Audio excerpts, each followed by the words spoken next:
Assalamualaikum warahmatullahi wabarakatuh. Perkenalkan, kami dari kelompok 5 kelas 6C. Di sini kami akan memaparkan hasil diskusi kelompok kami yang bertemakan pengumpulan data, pembuatan konsep, penyuntingan, dan pengetikan. Anggota kelompok kami yang pertama Destia Aisyah dengan nomor induk mahasiswa 2152000075. Irna Ratnasari dengan nomor induk mahasiswa 2152000084, dan yang terakhir Rahmat Ratmanto dengan nomor induk mahasiswa 2152000099. Latar belakang karya ilmiah merupakan karya tulis yang disusun dan disajikan berdasarkan pada kajian ilmiah dan cara kerja ilmiah. Dalam penyusunan dan pengkajiannya didahului oleh studi pustaka dan studi lapangan. Karena karya ilmiah memiliki aturan baku dan persyaratan khusus dalam penulisannya, maka kemampuan penulisan mutlak diperlukan. Kemampuan tersebut diperlukan agar tulisan yang dihasilkan dapat dimengerti secara benar bagi pembacanya. Rumusan masalah yang pertama, bagaimana rumus teknik pengumpulan data dalam penulisan karya tulis ilmiah? Kedua, bagaimana pembuatan konsep dalam penulisan karya ilmiah? Ketiga, bagaimana cara menyunting karya ilmiah? Dan keempat, bagaimana pengetikan dalam penulisan karya ilmiah? Tujuan yang pertama untuk mengetahui cara pengumpulan data dalam penulisan karya ilmiah. Kedua, untuk mengetahui cara pembuatan konsep karya ilmiah.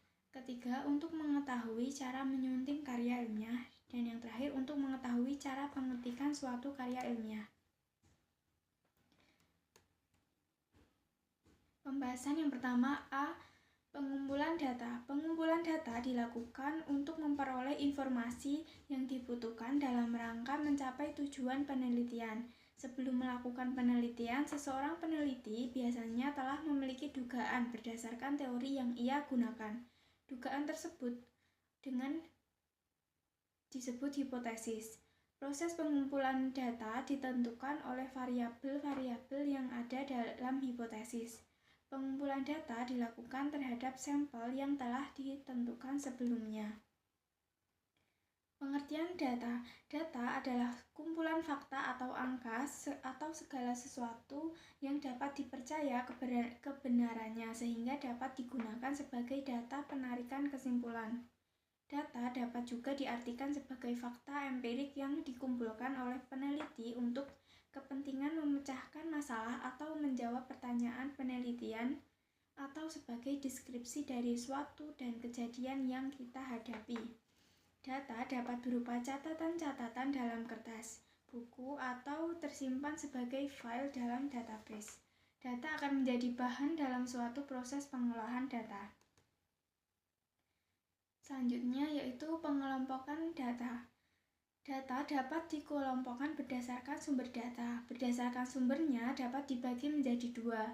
Yang pertama, data primer. Data primer merupakan data yang langsung dikumpulkan oleh peneliti sendiri. Data primer disebut juga sebagai data asli atau data baru yang memiliki sifat up-to-date. Data primer dapat berupa opini subjek atau orang secara individual atau kelompok, hasil observasi terhadap suatu benda atau fisik, kejadian atau kegiatan, dan hasil pengujian. Contoh, mewawancarai langsung penonton bioskop 21 untuk meneliti preferensi konsumen bioskop. Yang kedua yaitu data sekunder.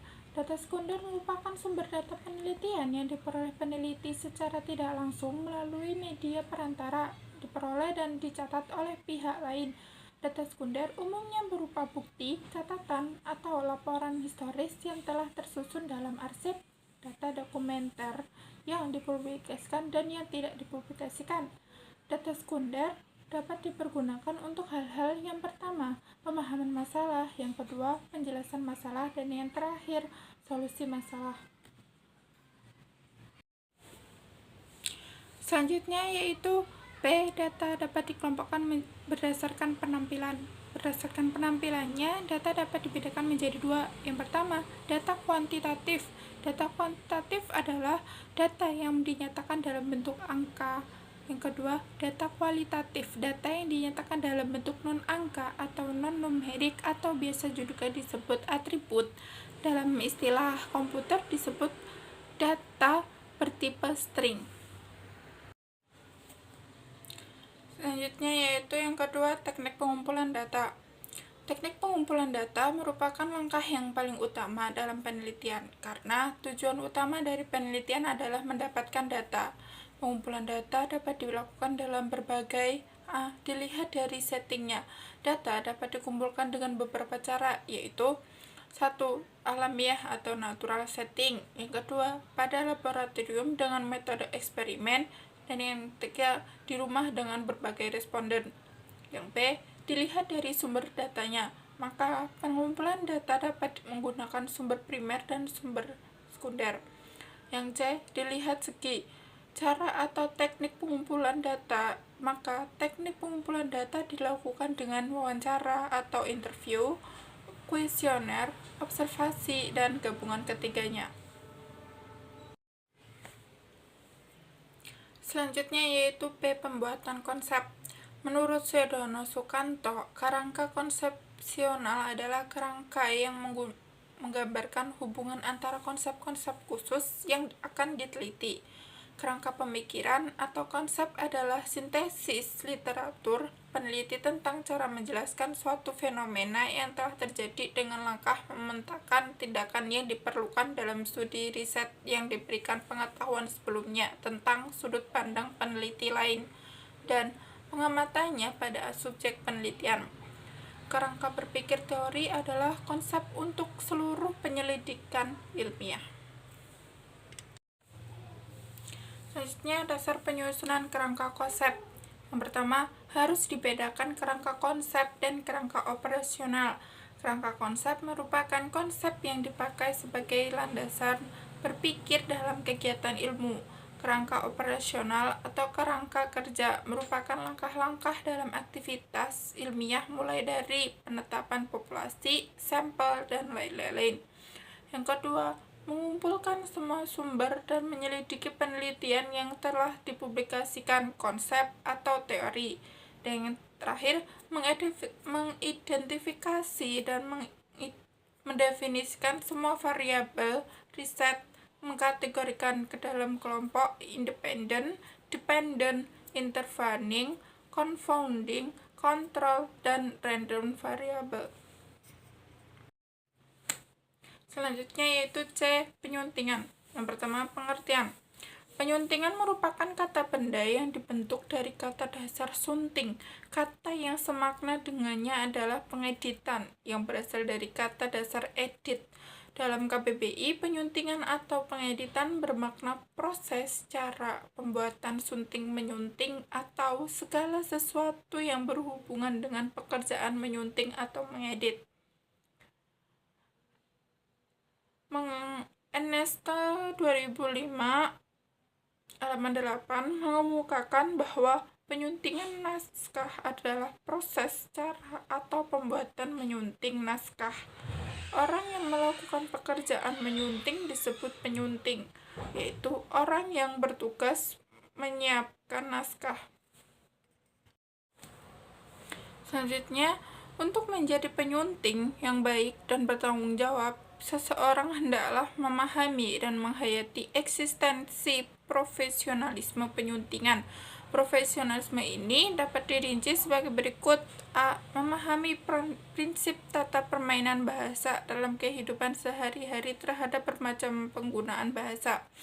B. Memahami teknik penulisan sesuai dengan laras tulisan. C. Memahami kecenderungan yang berlangsung dan berkembang terus-menerus dalam masyarakat. D. Jernih dan objektif dalam menyikapi perbedaan pendapat. E. Memahami pertalian erat antara dunia penulisan dan dunia marketing. Dan yang terakhir, F. Yakni bahwa topik yang ditulis akan mendatangkan pencerahan bagi pembaca. Yang kedua yaitu editing isi, materi, gagasan. Isi materi gagasan sebuah karya tulis ilmiah sangat mempengaruhi diterima atau tidaknya oleh pembaca. Terkadang terdapat karya tulis yang sudah dikemas dengan baik, namun isi dari tulisan tersebut kurang mengena di telinga para pembaca. Karena itu, kemasan yang baik harus ditunjang dengan isi yang berbobot pula, agar para pembaca tidak hanya membolak-balik setiap lembar tulisan kata tanpa membacanya, dengan cara A. Perbaikan daya tarik, B. Bahasa komunikatif, C. Tata cara penulisan featur, D. Pembahasan alurnya naif dan padan, E. Nada penulisan yang bersahabat.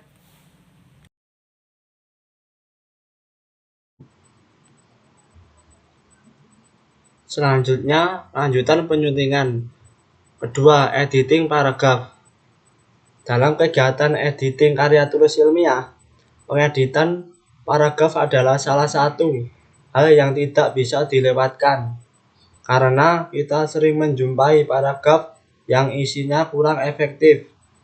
Tulisan yang efektif harus mengandung unsur-unsur singkat, jelas, tepat, aliran logika lancar.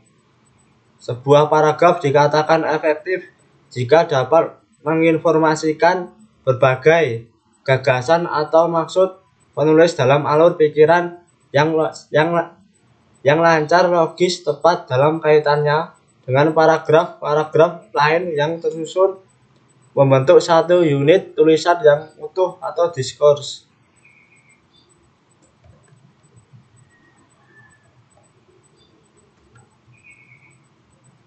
D. Pengetikan. Pengetikan merupakan tahap yang penting dalam penulisan karya tulis ilmiah. Melalui proses pengetikan, karya tulis ilmiah memiliki tampilan yang lebih rapi, cantik, mudah terbaca, dan teratur.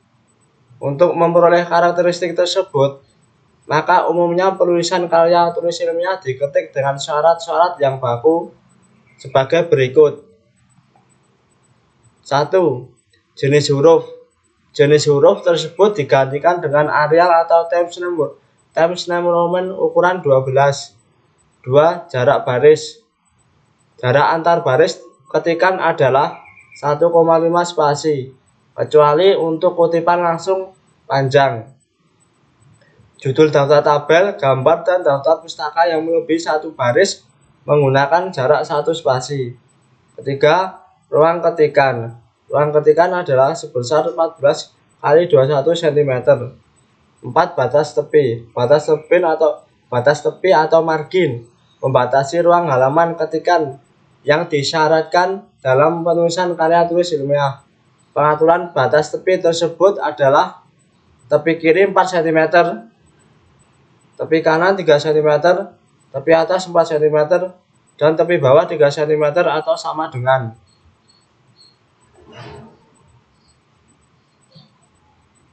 Bab ketiga, penutup. Simpulannya, konsep karya ilmiah haruslah berkaitan dengan hasil pengumpulan data yang sesuai fakta dan objektif yang disusun secara sistematis.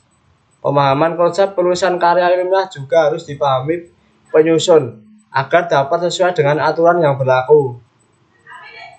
Karya tulis ilmiah yang baik adalah jika isi tulisan tersebut mengena para pembaca. Oleh karenanya harus ditunjang dengan isi yang berbobot serta memiliki tampilan yang rapih, mudah terbaca, dan teratur. Saran, dengan adanya penyusunan makalah ini, penulis dan mahasiswa menjadi lebih teliti dalam penyusunan karya ilmiah seperti pembuatan proposal, skripsi, dan artikel ilmiah.